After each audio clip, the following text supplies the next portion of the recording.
जैसे कि अपन कहते हैं कि भाई ये वैष्णव हैं, ये शैव हैं, ये शाक्त हैं, तो ये अलग अलग जातियां हैं, धर्म हैं, गांव हैं। दक्षिण भारत में ये लोग ज़्यादा हैं, इधर उत्तर भारत में ये हैं। 13पंथी 20पंथी में भी बोलते हैं, दक्षिण भारत में 20पंथी हैं, उत्तर भारत में 13पंथी हैं। लेकिन ऐसा नहीं है कि व्यवहाराभासी जयपुर में व्यवहाराभासी हैं, अहमदाबाद में निश्चयाभासी हैं। ऐसे व्यवहाराभासी इनके गांव नहीं बटे हुए हैं। जब मैं इस पर PhD कर रहा था मोक्ष मार्ग प्रकाशक पर, तो जो मेरे गाइड थे तो उनको मैंने बताया कि भाई 4 प्रकार के मिथ्या दृष्टि होते हैं टोडरमल जी की दृष्टि में, निश्चयाभासी, व्यवहाराभासी, उभयाभासी। तो बोले कौन कहाँ रहते हैं? तो व्यवहाराभासी ज़्यादा लोग किस एरिए में रहते हैं? निश्चयाभासी मैंने कहा जी ऐसे नहीं हैं, ये सारे मिक्सचर हैं। घर में एक आदमी व्यवहाराभासी है, दूसरा निश्चयाभासी है, तीसरा उभयाभासी है ना। एक घर में भी पति व्यवहाराभासी है, पत्नी निश्चयाभासी है। एक कोई घरों में भी नहीं बांट सकते हैं। और एक ही व्यक्ति कल निश्चयाभासी था, आज व्यवहाराभासी है, कल फिर निश्चयाभासी हो गया। ये तो मान्यता संबंधी वर्गीकरण है। वो इस तरह के जो वर्णन होते हैं वो तो सारी दुनिया जानती है, पर टोडरमल जी ने कैसी कैसी मान्यता वाले जीव हैं अलग अलग के, उनकी खोज टोडरमल जी की अपनी मौलिक है। हम इस तरह का वर्गीकरण उन्होंने प्रस्तुत किया। कल अपन ने शुरू किया था कि जीव और अजीव तत्व के संबंध में वो किस प्रकार की गलती करता है। कौन? व्यवहाराभासी मिथ्या दृष्टि। कहते वो शास्त्रों को पढ़ता है, शास्त्रों में जीव और अजीव के भेद जीव के बताए हैं, तृष्ण स्थावर मुक्त संसारी एक इंद्रिय आदि के। अजीव के बताए हैं पुद्गल आदि वर्णादि विशेष बताए हैं। तो इन सब का बहुत गहरा अध्ययन उसे है और गुणस्थान मायना स्थान भी बहुत अच्छी तरह जानता है। कितनी 14 गुणस्थान होते हैं, 14 मायनाएँ होती हैं और उनके डिटेल भी बहुत अच्छी तरह से जानता है। कर्म सिद्धांत को भी जानता है, कौन सा कर्म कब उदय में आता है, कब सत्ता में रहता है, कब बंद होता है, कब बंद में छुट्टी होती है। वो सारी बातें विस्तार से जानता है और समाज में पंडित नाम से प्रसिद्ध भी है। प्रवचन भी करता है, समझाता भी है। फिर भी वो क्या गलती करता है, तो कल जो गलती बताई थी वो पहले नंबर की गलती कि वो इन सिद्धांत शास्त्रों को तो पढ़ता है और अध्यात्म शास्त्रों को नहीं पढ़ता है। आप जानते हैं ये आगम है ना, आगम, तो चारों अनुयोग को आगम कहते हैं। लेकिन उसमें जो द्रव्यान योग में अध्यात्म का वर्णन है, उसका वर्णन जिन शास्त्रों में होता है उन्हें परमागम कहते हैं। ये आचार्य जयसेन ने समय सार की टीका में बहुत स्पष्ट शब्दों में लिखा है कि वो परमागम कहते हैं उन्हें। वैसे द्रव्यान योग के शास्त्रों में 3 बातें आती हैं, आप जानते होंगे। न्याय शास्त्र भी द्रव्यान योग में आता है और सब द्रव्यों का वर्णन जो है तो होता है ना, जैसे तत्वा सूत्र जैसे ग्रंथ हैं, वे भी सब द्रव्यान योग में आते हैं। और ये अध्यात्म भी द्रव्यान योग में आता है।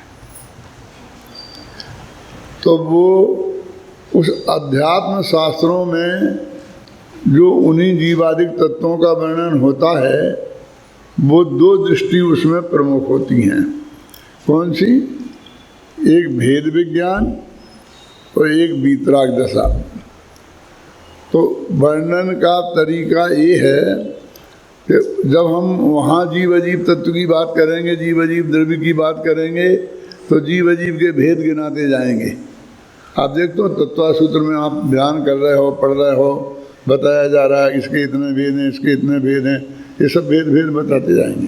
ये जो थोड़ी बहुत अध्यात्म की बात आपके सामने आती है ना, वो तो ये हमारे विद्यार्थी हैं और इनने अध्यात्म का गहराई से अध्ययन किया है, उसी में पले पुसे हैं, इसलिए वो रंग लगा हुआ है, तो वो रंग उसमें आ जाता है। लेकिन वो तत्व सूत्र में नहीं है वो इतनी बात विशेष, ख्याल में आई ना। तो वो अध्यात्म शास्त्रों में कोई भी बात होगी तो उसमें दो बातें मुख्य रूप से होंगी, ये टोडरमल जी ने निकाली। कौन कौन सी? कि भेद विज्ञान और वीतराग दशा। तो वो कहते हैं भेद विज्ञान होने के कारणभूत और वीतराग दशा का कारणभूत नहीं, वीतराग दशा प्रकट होने का कारणभूत जैसा निरूपण है। निरूपण तो उन्हीं का है, जीव अजीब आश्रव बंध संबंध निद्रा और मोक्ष। तत्वा सूत्र में भी आश्रव तत्व का वर्णन है और समय सार में भी आश्रव तत्व का वर्णन है। तत्वार सूत्र में भी निद्रा तत्व का वर्णन है और समय सार में भी निद्रा तत्व का वर्णन है। तो समय सार में तत्वा सूत्र में क्या बताएंगे? आश्रव 57 प्रकार के होते हैं, मालूम? 5 प्रकार का मिथ्यात्व, अवृत्ति, प्रमाद, कषाय और योग। 5 प्रकार का मिथ्यात्व, 12 प्रकार की अवृत्ति, 25 प्रकार की कषायें, 3 प्रकार का योग, 15 प्रकार का प्रमाद। इस तरह 57 भेद हैं और विस्तार से उनकी चर्चा करेंगे। और निर्जरा की बात भी कहेंगे तो कहेंगे 57 प्रकार से होता है। 3 प्रकार की गुप्ती, समिति, धर्मानुप्रेक्षा, परिश्रय, जय, चारित्रयी। तो वे 57 भेद गिनाते हैं, लेकिन समय सार पढ़ते हैं तो उनका नाम ही नहीं लिया, ना निर्जरा की परिभाषा दी, ना निर्जरा के 57 भेद बनाए।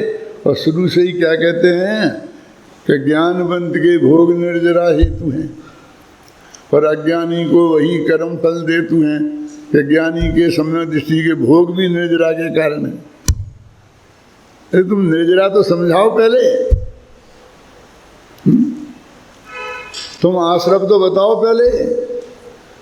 तो आश्रव अपवित्र हैं, आश्रव ऐसे हैं, आश्रव ऐसे हैं, दुख के कारण हैं, दुख रूप हैं, ये बात कहने बैठ जाते हैं। आप सुने, क्योंकि वो भेद विज्ञान जैसे हो और वीतराग दशा जैसे प्रकट हो, ऐसा निरूपण अध्यात्म में है और बाकी के सिद्धांत ग्रंथों में नहीं है। सिद्धांत ग्रंथों में उनके भेद प्रभेद करके परिभाषाएं समझाते हुए आगे बढ़ जाएंगे। अब इन छड़ाला को भी अध्यात्म का शास्त्र क्यों कहते हैं? तो कल मैंने बताया था ना कि मिथ्या, अवरति, अरुप्रमाद, अरुकषाय, परमाद सहित उपयोगा, ये आश्रव के भेद हैं। फिर ये ही आत्म के दुख कारण ताते इनको तजिए, बस फटाफट। तो जीव प्रदेश बंधे बिंदी सो बंधन कबहू ना सजिए, माने बराबर उनसे भेद विज्ञान कराते चलेंगे और उन्हें छुड़ाने की बात करते चलेंगे। वहाँ भी उन सब क्रियाकांड का वर्णन करेंगे, उनको मोक्ष का कारण भी बताएंगे और वृत्तुब्बास आदि को करने की प्रेरणा देंगे। और अध्यात्म शास्त्रों में क्या होगा? पहले ही कहेंगे क्रियाकांड से ना मिले यह आत्म अभिराम, और ज्ञान कला से सहज ही प्रगट आत्मा राम। ये क्रियाकांड से भगवान आत्मा मिलने वाला नहीं है, और अपनी ज्ञान कला का प्रयोग करेगा तो उसमें आत्मा तेरे ख्याल में आ जाएगा।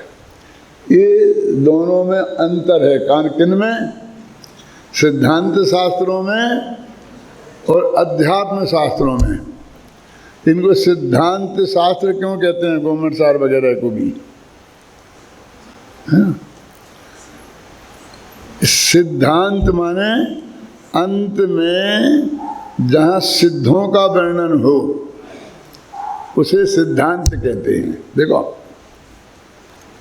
जो अपनी बात करें और अंत करें जब सिद्ध हो जाए तब उसका नाम है सिद्धांत। इसलिए मैं कहता हूँ कि छह डाला अध्यात्म ग्रंथ भी है और सिद्धांत ग्रंथ भी है। छह डाला में एक कहानी शुरू हुई थी। कहाँ से शुरू हुई थी?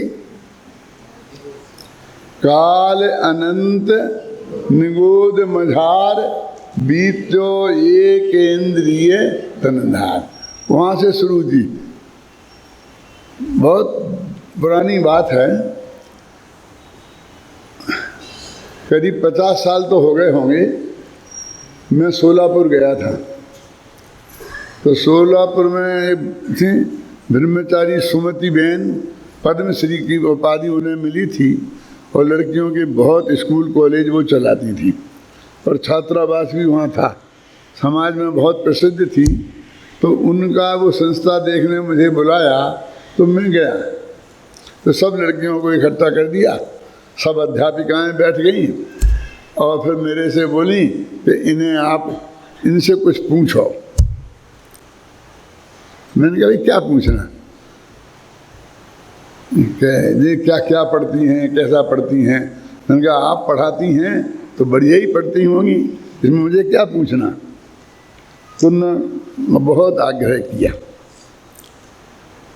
तो मैंने पूछा बेटा छड़ाला में किसकी कहानी है?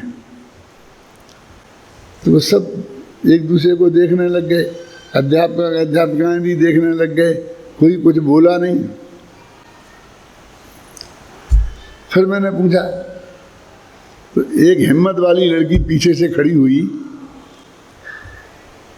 बोली पंडित जी आपने छड़ाला पढ़ा है?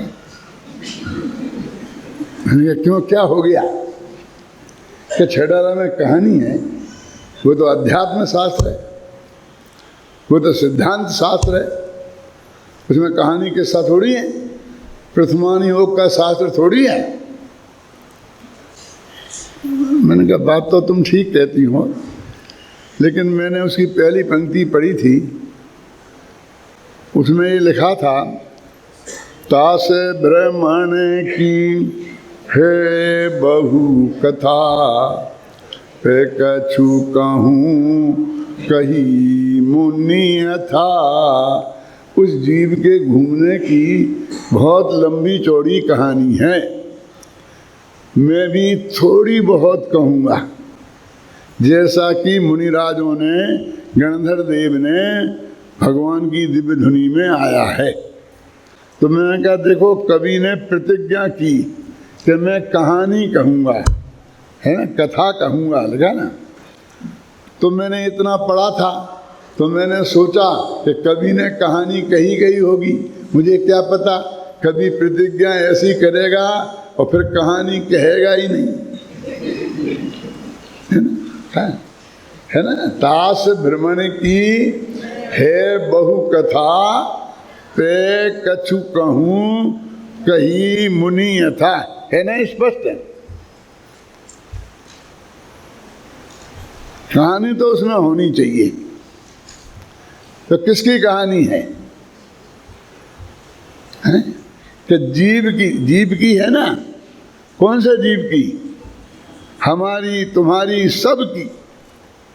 अनादि से प्रत्येक आत्मा निगोद में है।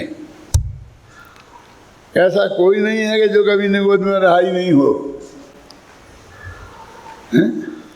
हम सब एक ही घर से आए हैं, यहाँ भले ही छोटे बड़े कितना ही बन गए हों, ऊंची जाति की छोटी जाति के बन गए हों, लेकिन मूल तो हमारा वहीं से है ना।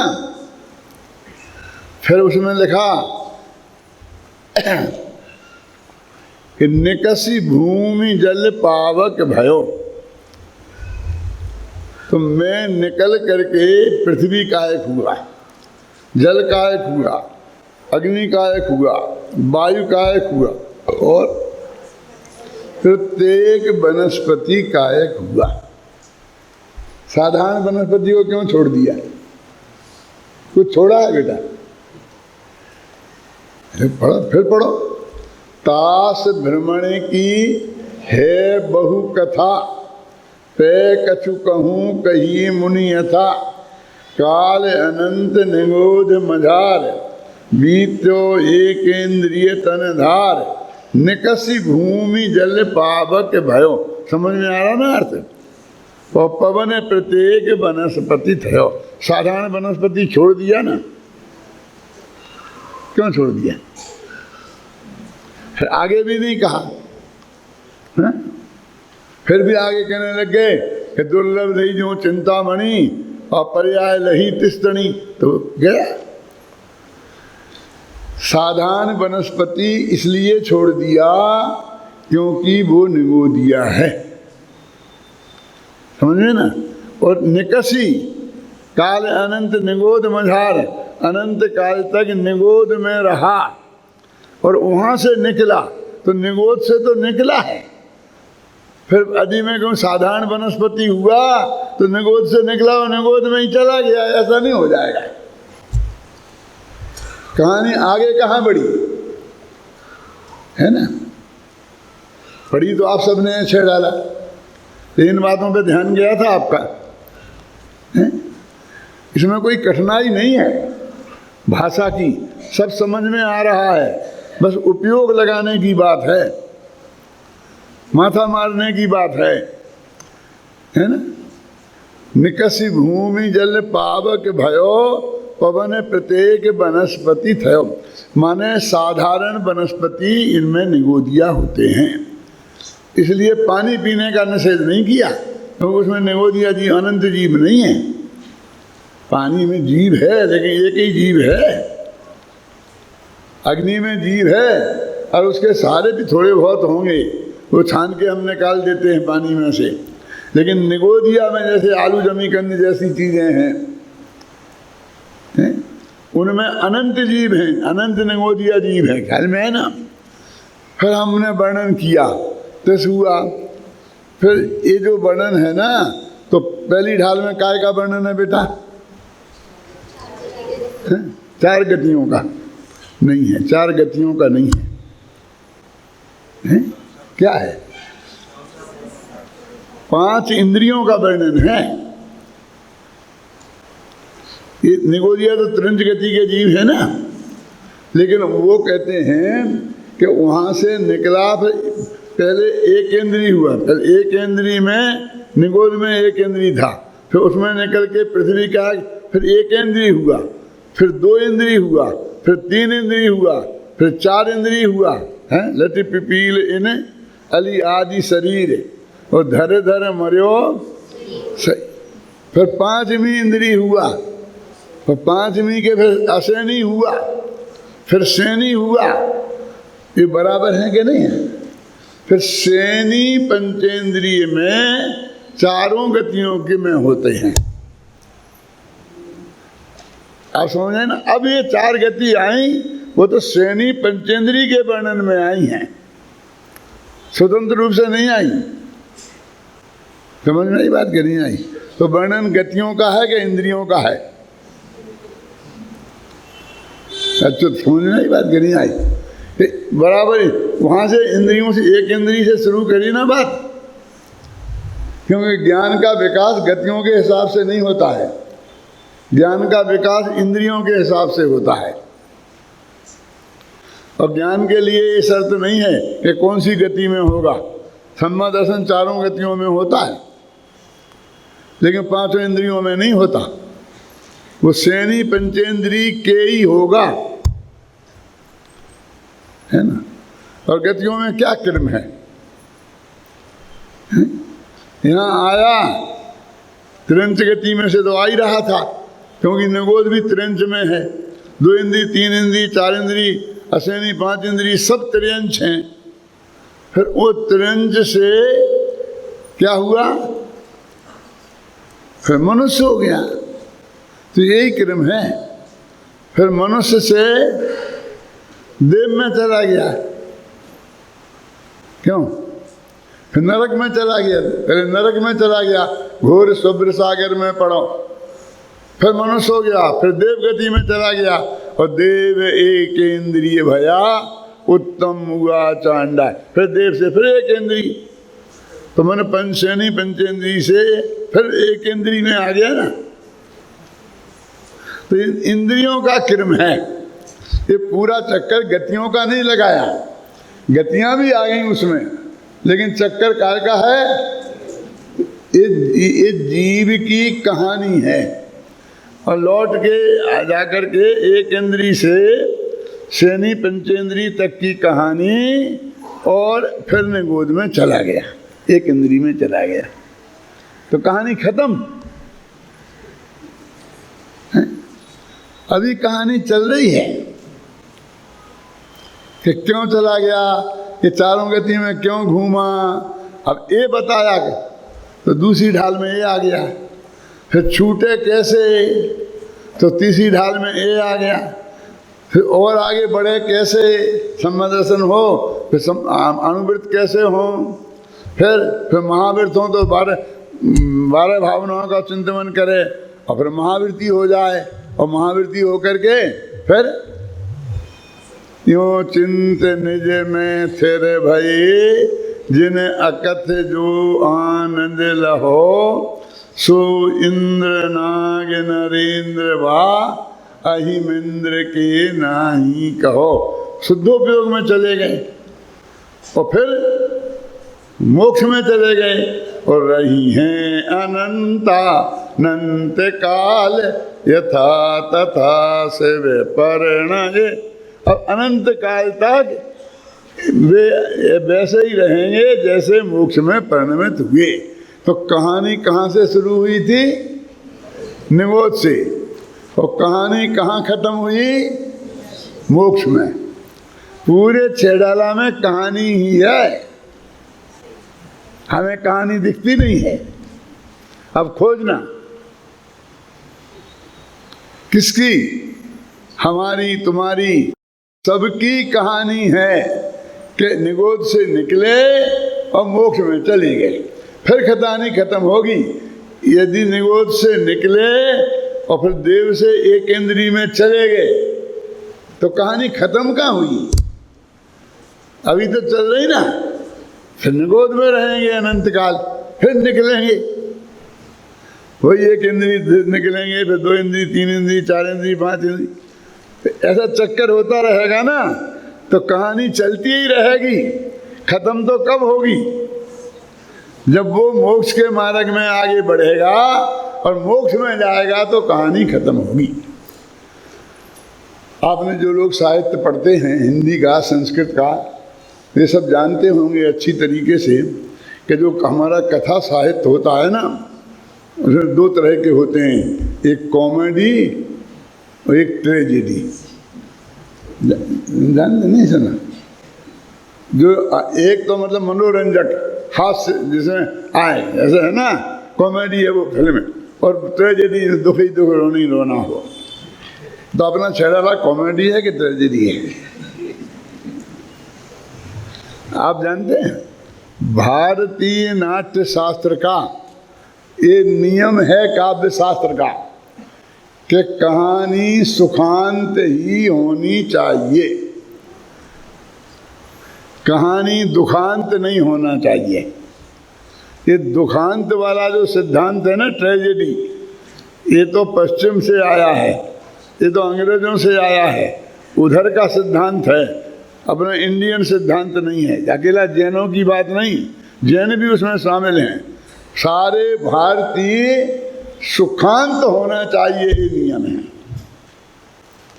लेकिन दुनिया का सुखांत क्या है? फिल्में भी होती ना 2 तरह की, एक ट्रेजेडी, एक कॉमेडी। कॉमेडी क्या है? भारत की जितनी भी फिल्में बनी ना आज तक, कितनी बनी, हजारों तो बन गई होंगी ना, उन सब में एक ही कहानी है, आप कहो तो मैं 2 मिनट में आपको सुना सकता हूं सब फिल्मों की कहानी। सुना दूं? 2 लड़के और 1 लड़की या 1 लड़का और 2 लड़की, और फिर धमाधम धमाधम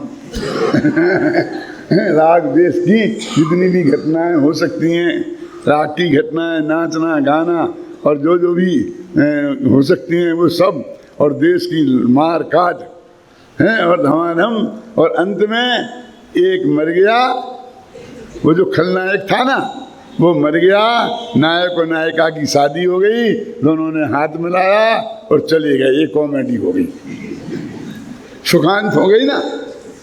और ट्रेजेडी क्या कि भाग्य से हीरो मर गया क्यों है? और जो खलनायक जीत गया, और बस ये उसकी दुखों का पार नहीं, उसकी दुर्दशा हो गई, एक की बस ट्रेजेडी हो गई। इतनी सी कहानी है, बस देख लो, बस और कुछ नहीं है। इसी के इर्द गिर्द सारी कहानियां मिलेंगी। एक आध कहानी ढूंढ के ले आना कि जिसमें ये ना हो। लेकिन मैं ये कहता हूं, आपसे पूछता हूं सबसे कि भाई दोनों लड़का लड़की मिल गए और उनने शादी कर ली, तो ये सुखांत है? ये कहानी खत्म हो गई कि शुरू हुई है अब? हैं? क्यों बोलो? कहानी अभी खत्म हो गई कि शुरू हुई है? सिनेमा की कहानी तो यहीं खत्म हो जाती है, लेकिन असली कहानी तो शुरू हुई है ना। हैं? और जैसे तुम सुख कह रहे हो वो तो भोग है, तो ये सुखांत नहीं हुई, भोगांत हुई। अब समझ में आया कि नहीं आया? अब हमारी नियम क्या है जैन शास्त्रों का कि कोई भी कहानी तब तक खत्म नहीं होगी जब तक वो मोक्ष में ना चला जाए। अब छेड़ाला की कहानी भी देखो आप, जब तक मोक्ष में नहीं चला गया तब तक खत्म नहीं हुई। तो असली सुखांत तो छेड़ाला की कहानी है और सुखांत है। अब महावीर पुराण, आदिनाथ पुराण, ये सब कैसे हैं? कोई भी तीर्थंकर का वर्णन हो, चाहे 1000 भव पहले से बात चली आ रही हो, महावीर की आती है ना मारीच से, बीच में कितने भव हो गए, भील से भगवान, लेकिन जब तक वे मोक्ष में नहीं चले गए तब तक कहानी खत्म नहीं हुई, चलती है। अगले भव में फिर यहाँ से वहाँ गए, उसके बाद वहाँ गए, वहाँ से वहाँ गए। अब कितने जगह भेजोगे? अभी कहानी पूरी भी तो करोगे कि नहीं, कि मोक्ष में पहुँच जाएंगे तब तक हम नहीं छोड़ेंगे, है ना? होती ना अपनी हर कहानी। 24 तीर्थंकरों के पुराण हैं, तो हर कहानी सिद्ध में अंत होती है ना। इसलिए प्रथमानी योग के सभी शास्त्र सिद्धांत हैं। सिद्धांत माने कि वो बात सिद्ध में जाके अंत हुई। पुराण तो कदाचित आपने सुने पढ़े होंगे, लेकिन गोमरसार थोड़ी पढ़ा है, सुना है ना। बहुत लोग हमसे कहते हैं कि तुम्हारे समय सार में लिखा होगा, हमारे गोमरसार में ऐसा नहीं लिखा। मैंने कहा तुमने ये बंटवारा कब किया था कि हमारा समय सार और तुम्हारा गोमरसार?